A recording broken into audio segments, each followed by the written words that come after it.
You arrived on this campus in 2013, eager to take on the challenges of Rollins. I know you have come to value deeply the fine qualities of this great college. I am most impressed with the breadth and quality of your scholarship, as you've demonstrated in showcases this spring. I have enjoyed the music that you've shared so generously, the theater and dance you have produced, the art you have made. I have enjoyed cheering you on the fields and on the courts. Go Tars! I very much enjoyed the dinners and conversations at our home where you shared your hopes for and loving criticisms of this college. I've appreciated your spirit and engagement on matters of diversity and inclusivity, sustainability, and many other issues during your time here. The issues are important ones, but as important is the fact that you care deeply, argue respectfully, and influence our direction with your voice. You go forth today into a world that is being remade. It may seem a little rugged out there right now.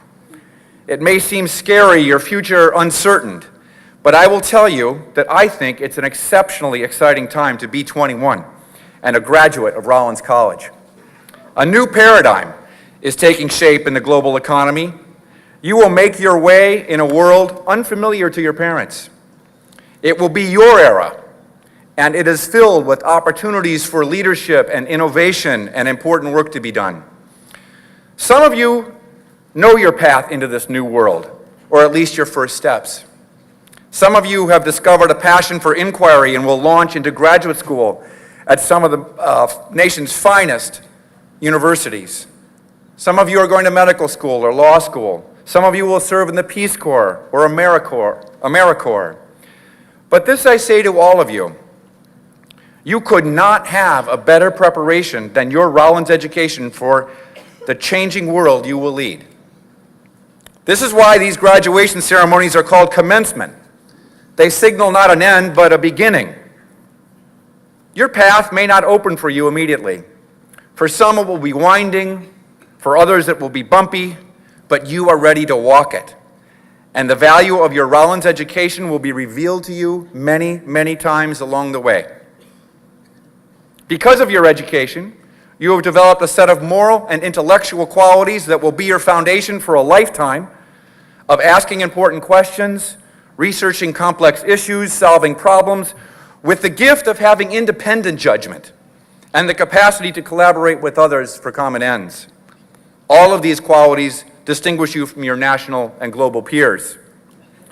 But you are not just exceptionally well prepared to launch into a career that will unfold in a series of chapters, all of which will make reference back to the work you've done here. No, there's something more, a deeper sense in which your Rollins education has prepared you for leadership. I'm now going to spend some time talking about politics. But this is not partisan. Politics is the public negotiation over how we should live together. If you read Aristotle, you know that politics is a study of how to live well, how to thrive as human beings, how to organize society so as to enable human flourishing. It is the study of justice. Politics is embedded in our very mission of Rollins when we say that ours is an education for global citizenship and responsible leadership. Leadership for what?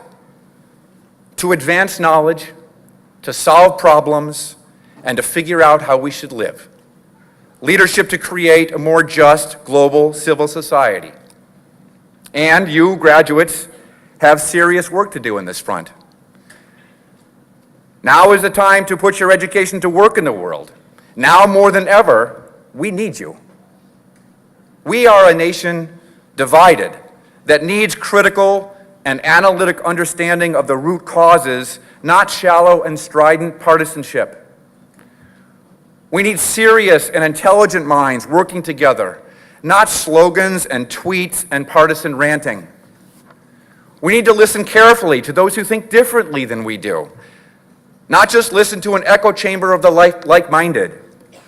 We need answers as complex and nuanced as the problems themselves, not reductive simplicities.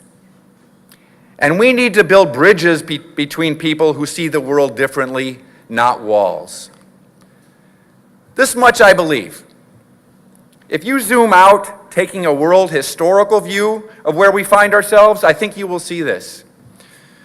We're in the mature stages of a particular era of globalization fueled by the growth of market economies, liberal democracies, and information technology. It has produced wealth and well-being.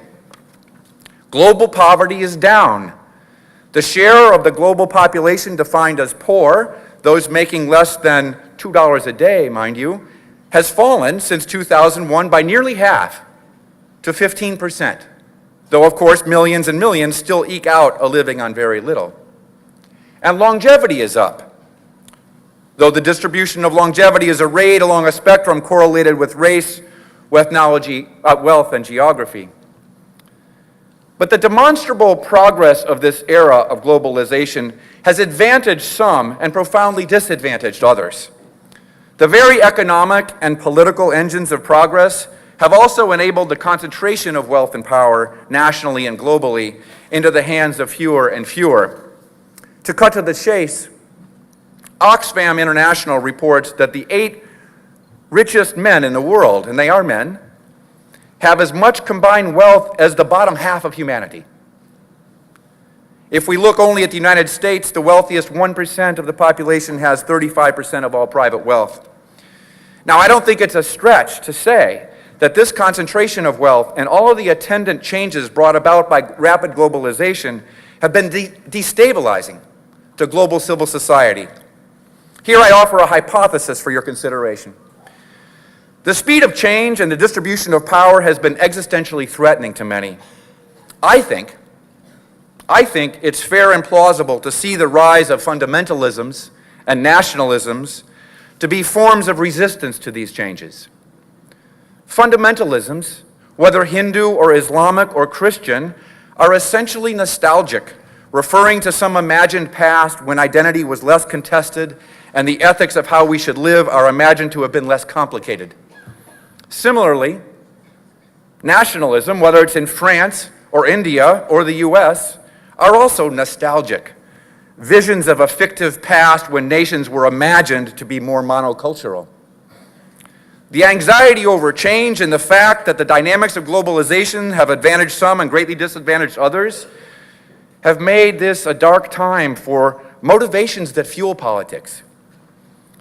I find it hard to find sentiments of positive aspiration, justice, fairness, democratic idealism, or simple hope for a better world motivating politics today. In their place, we find the most base and basic human emotion of anger, or its evil twin, unfettered rage. As far as I can tell, anger is never a motivator for positive change, since there's no positive vision in anger. It is simple-minded, it is absolutist, it lacks nuance, it closes minds rather than opening them, and it's simply not good for civil society. Actually, I think there's a better term than anger for what we see in our nation. In the France of Marie Le Pen and the Britain of Brexit, it's resentment. Resentment is an emotion of bitterness, indignation that you feel you've been treated unfairly. It's extremely difficult to assuage this emotion, and it's the quickest route to hatred. For these reasons, I would call resentment the most caustic or toxic motivation for change. And I would go further. A politics of resentment will never lead to positive, sustainable change, never move us towards justice. For these reasons, I ask you, I implore you, be wary of resentment in your own motivations. Try to recognize it in politics and steer clear of it. Try, most of all, to be a counterforce, working for change motivated by compassion, motivated by a love of human dignity, a respect for human rights, and a disposition of gentleness towards others and the earth. You are my source of hope.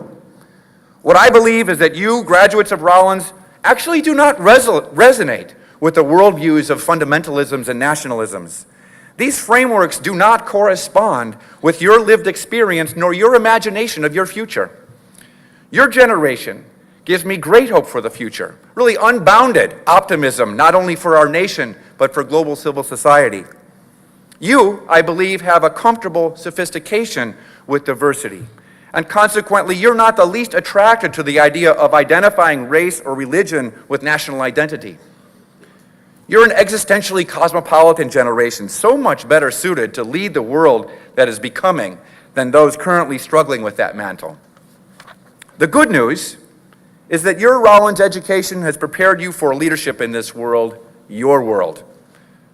You want lives and livelihoods of well-being for yourself and your families, but you also want your work to matter. You want to create change, but your motivation is pragmatic. You have real, grounded anxiety over the social and environmental problems you're inheriting. You want to contribute to their resolution, both because of your concerns for basic ideals of justice and fairness, but also out of your concern for the quality of your life and that of your future children. This is one of the most important and enduring values of a Rollins education. You know better. You think better.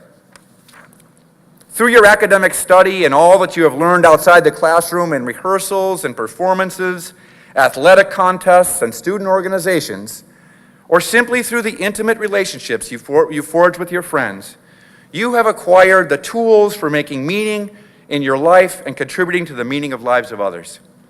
You have acquired the tools to understand complex problems and to work to resolve them. This is what distinguishes a Rollins education.